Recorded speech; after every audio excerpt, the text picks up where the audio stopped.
Okay, so we are now about to start the Standing Advisory Council on Religious Education, the SACRE meeting on Wednesday, the 8th of July, 2020. I think we're making a little bit of history this afternoon because, unless I'm corrected, this is the very first time we've had a virtual SACRE meeting. So this is going to be a first for many of us. But we will absolutely get through this afternoon's agenda and receive reports. So on that basis, everyone has been sent a copy of the agenda, which I am going to run through. So can I first of all ask if we have any apologies for absence to this afternoon's meeting? I don't have any, Chair. Thank you, Kay. We have the minutes of the meeting, which felt like it was such a long time ago, but it was actually held on the 5th of February. So we had Deanna, who was actually in the chair for that meeting. So can I ask, through a show of hands, that is an accurate record of the agenda, or does anyone have any comments they want to raise from those minutes? I'm not having anyone indicating they want to. Deanna, would you like to speak?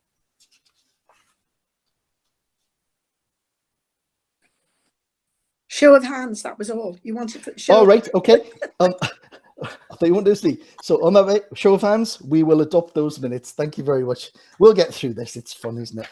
Right, we're now moving on to disclosures of interest, declarations of interest. Does anyone have any interest they wish to declare on the agenda this afternoon? Sorry, I have an indication there, sorry. And I don't have your name on my screen, I do apologise. Sorry, Chair, it's Sarah Walton. Sarah Walton, Sarah, yeah. Yes, it was just that I had sent apologies for the last meeting. It was during the school day I had an amendment, but I did inform governance services beforehand. Okay, we will amend the minutes accordingly, Sarah. Apologies, your name has now emerged on my screen, so apologies about that. So we have no disclosures of interest, so we'll now move on to item number 4 on the agenda, which is an update from Dave Cookson on contacts with schools and the training provision. Dave, if you'd like to present, please. Thank you, Wayne. Good afternoon. Lovely to see you all. Obviously a bit different to as normally sitting around a table at Collingwood, but needs must.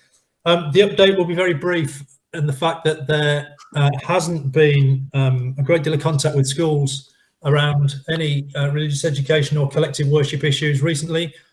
Before Phil left at the end of March, he didn't have any other contact, and obviously since COVID-19 and lockdown, schools have been open, but they have been open to far fewer children, and the work that they have doing has not necessarily been linked to the curriculum as it normally would. So we haven't had any contact. We expect the contact to start again in September to a degree, maybe not quite to the same levels as previously, but there has been no contact since the last meeting. Thank you, Dave. Does anyone have any comments or observations on what Dave's just presented there? If I could have a show, I'm not having anyone indicating that. So obviously, Dave, people are aware that since 23rd of March, the mandate central government was that we closed schools for all but children of key workers and vulnerable children. More recently, we've had more children returning. Do you have a sense that is it probably going to be September before we get back to having RE back on the curriculum in any form? The expectation from central government and from me is that school will return in September and will be as normal as possible. There will still be changes, there will be differences, there will be bubbles, there will be limitations on certain things, but the expectation is that RE teaching will go ahead from September. So yes, we would expect more contact from September as the return to teaching begins. Thank you for that. So on that point, I'm not having anyone else indicating that they wish to speak.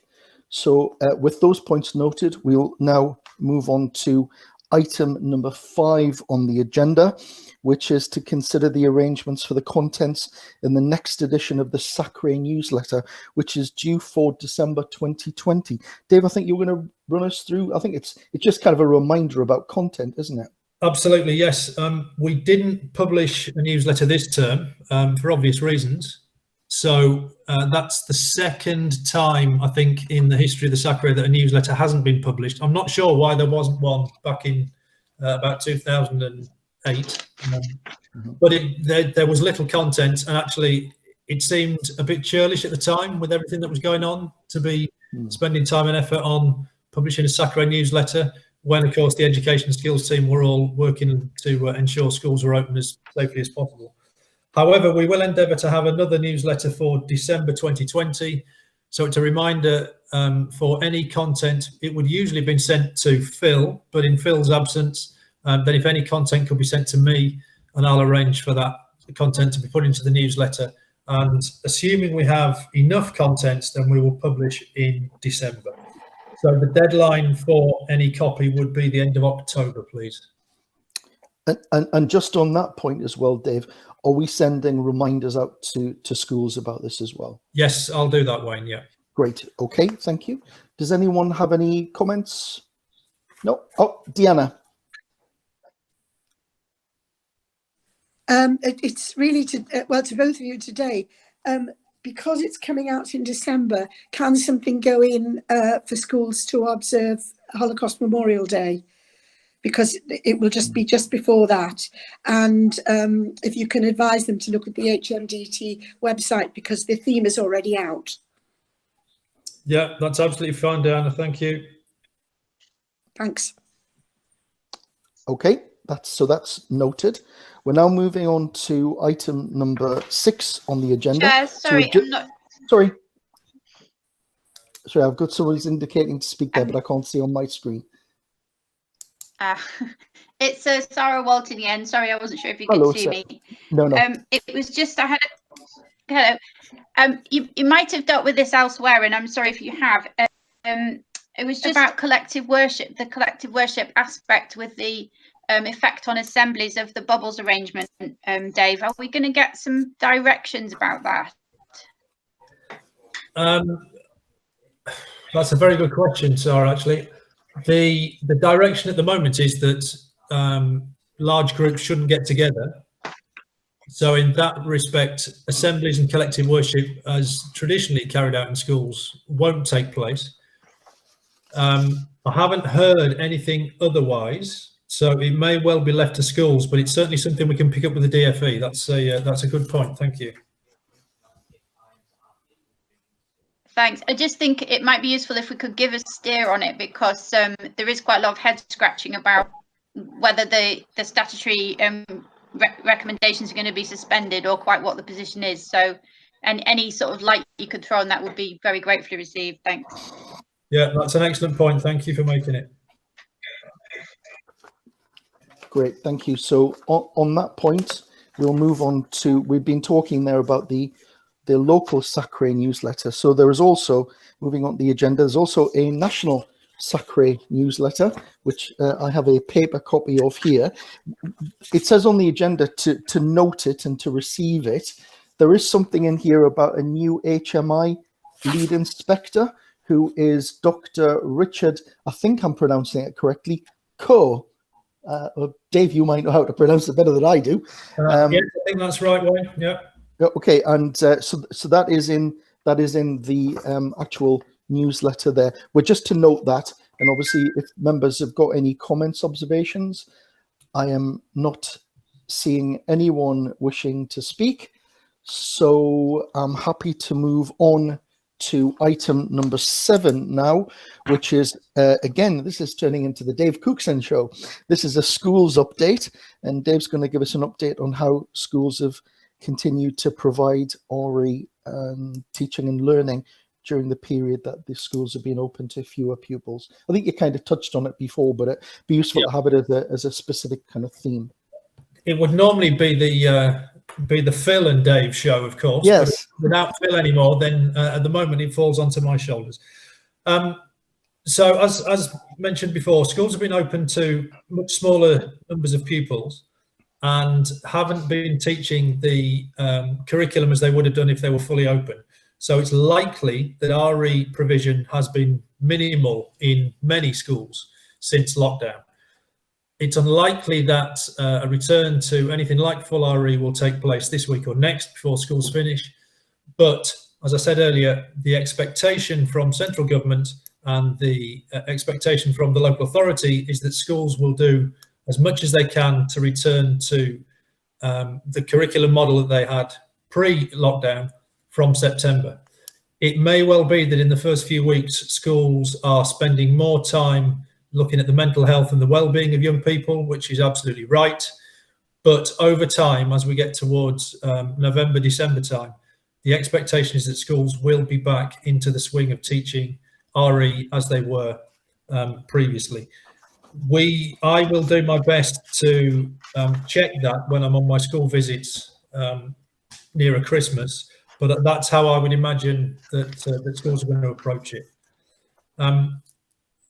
It is a statutory subject, and although the DfE have said that some subjects might be dropped by some pupils in their guidance published last week, it would be a brave school that decided to drop RE because it is a statutory subject. So again, it's something that we will bear in mind and we will discuss with heads when we speak to them from September onwards. It's not something we're going to mention to heads at the moment because actually they're more concerned about transport and bubbles and PPE and hand washing and such like. But once they get the children back through the door in September, then we'll start those conversations gently to ensure that RE provision is being made and that the statutory function is being carried out. Okay.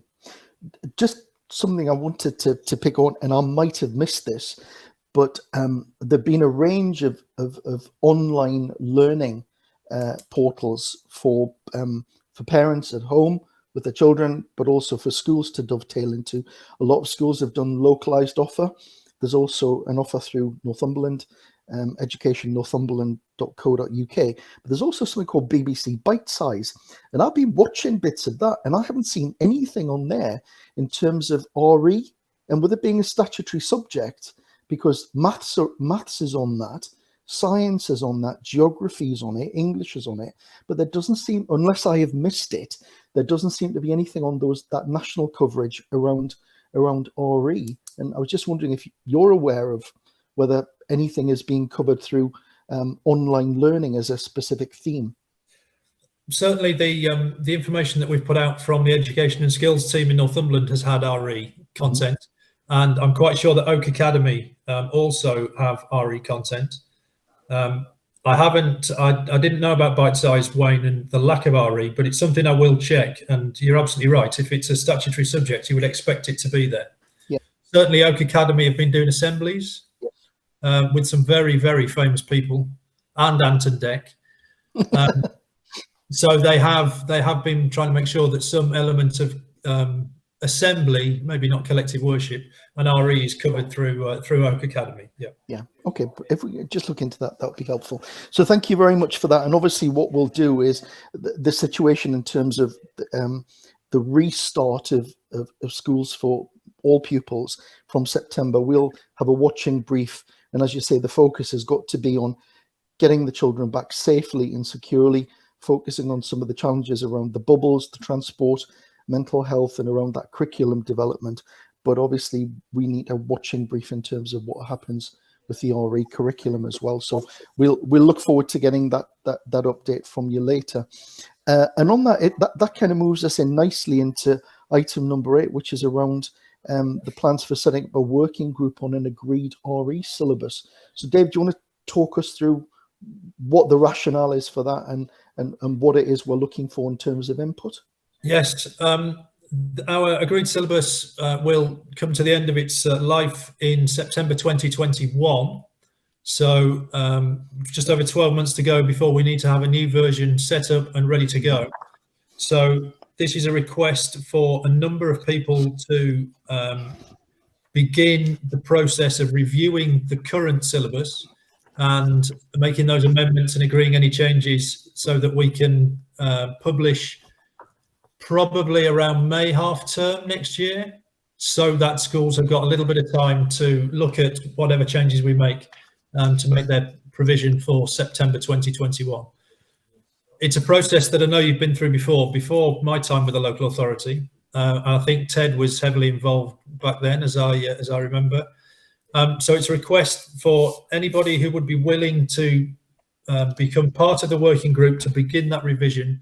If you can make yourselves known to me, not necessarily now, I'd be very grateful. If we don't get enough volunteers, then I will do my best to strong arm some of you, I'm afraid, because it is a vital piece of work, and it's something that we need to do to the best of our abilities so that the young people get the high quality RE that we know they're entitled to. So any requests, any offers of support with that, if you could send them to me, please, I'd be very grateful. Just before I ask if there are any questions on this point, could you just clarify, could we look at co-opting people on, or does it have to come from the actual committee itself? I think it's probably a combination of the two, Wayne. I think we definitely need some committee members to keep that steer, but there's no reason why we couldn't co-opt other people. Yeah. And I think the more school leaders we could co-opt, school leaders in terms of RE, then I think the better, because ultimately they're going to be using it. So the more input we can have from schools directly and teachers directly, the more effective it's going to be.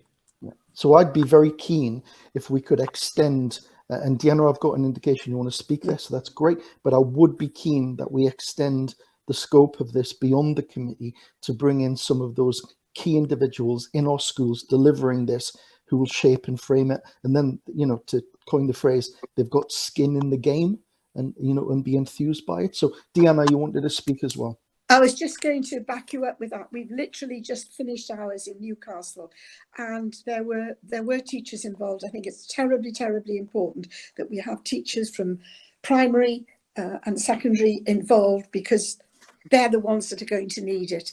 And please, can we not forget, you know, because we we visited Collingwood a couple of times, the special schools. You know, it's very important that they also do RE. And I've just looked on BBC, the BBC website, and apparently for Key Stage 2 RE, they do BBC Bite Size, which apparently is on till the 24th of July. Oh, okay, good. I obviously missed it. I'll have to watch that then. So but there always has been BBC Bite Size on RE, even before they brought this in for the COVID-19. There has been something there all the time. Good. Okay. Thank you. Sarah, did you indicate you wanted to speak, or? Yes, it was just to say that I'd definitely like to be involved, and I was really excited when I saw it on the agenda. So I'm really keen to get involved with the syllabus redesign, certainly from a primary point of view. Fantastic. Does anyone else want to speak on this subject? Again, as Dave's indicated, you don't need to give your name now, give it after the meeting, but certainly we need to start thinking about people that we can co-opt on this to do this very important themed work. So I'm not having anyone indicate, so that's a piece of work which we, sorry, Deanna again. I think Deanna's saying that she'd happily step up to the plate. Yeah, can I just ask where Sarah is? And I think what we need to have, if I can just use this opportunity, a list of everybody who's on the SACRE, because I don't recall having met Sarah before. We have those who attend, but in Newcastle we have those attend and also those who are on the committee. So, you know, for the next meeting, that would be good. And if Sarah can just tell us which schools she's at, I'd be grateful. Yes, I'm from Rossbury First School, so we're tucked away in the three-tier system in a beautiful location in a lovely village school. Yeah, thank you. Yeah, thank you for that. Okay, so moving on now to the action plan, January 2019 to December 2021, which is Appendix B on your papers, which is this document here. So it basically lists a series of actions, the responsibility for when it was to be achieved and the success criteria and the date achieved. I don't know, Dave, whether you want to talk to this or you just want to open it up to the committee to discuss any items on it? Just to give a quick update, I've been through this recently to see where we're at. I think we're doing as much as we would be expected to do in the circumstances. The stumbling blocks we will talk about in item 10, the RE consultants update. Just one other point to mention is the collective worship policy and guidelines. They were last updated in 2006. And before Phil left, he has been through them to see that they're still fit for purpose. In his view, that they are, but I would appreciate if I could send that document around to committee members for them to just give me some feedback, just in case they've got a slightly different viewpoint. I appreciate Phil's done his work, but obviously with him not being here, I'd just be happier if all members of the committee had sight of that document, so that we can be sure that it's still fit for purpose. Yeah. Okay. Does anyone wish to make any comment about this action plan? No. If this was color coded, I think we'd see an awful lot of green for go on here, because I do get a lot of my reports in children's service color coded. So green is great, amber is we need to do something, and red is we need to watch it. And from reading this, I think there's a tremendous amount of green in here. So a lot of things have been achieved, and that probably, unless anyone has any comments on that, if you can just agree to what Dave said there, which is to do a sense check on that report, which you'll send through, and then we'll progress with that. And that probably brings us in nicely into the RE consultant update as well. Dave. Thank you. As you know, Phil retired at the end of March. He did inform us before Christmas, so we were well prepared for that. We have put the message out through the newsletter, and we've had no responses. I have talked to schools, and I've had no responses. I'm now exploring other avenues, but to be perfectly honest, the number of people that I've got on my list to talk to is dwindling quite quickly. So there is a distinct possibility that we will start the next academic year without a replacement for Phil. Okay. There is still work to be done. There are still some people to be contacted, but the number of people who may be able to fill that role is relatively small anyway. And there have been a couple that have said, thank you, but no thank you. So it's a plea to you, if you have any contacts who you think might be able to become the new Phil Andre, I'm more than happy for you to pass on my contact details to them. And I will keep working in the background to try and find that replacement for Phil. But if we don't have one in place for September, then I will do my best to be the new Phil for the time being. And if there's any technical RE questions, then obviously I shall come back to you as the committee for the answers. Yeah. So I think obviously we don't want a position, Dave, capable though you are, of you having to do this on top of all the other jobs that you've got. And obviously I think that your point there about getting an appeal out through whatever networks we've got to be able to get that information to you.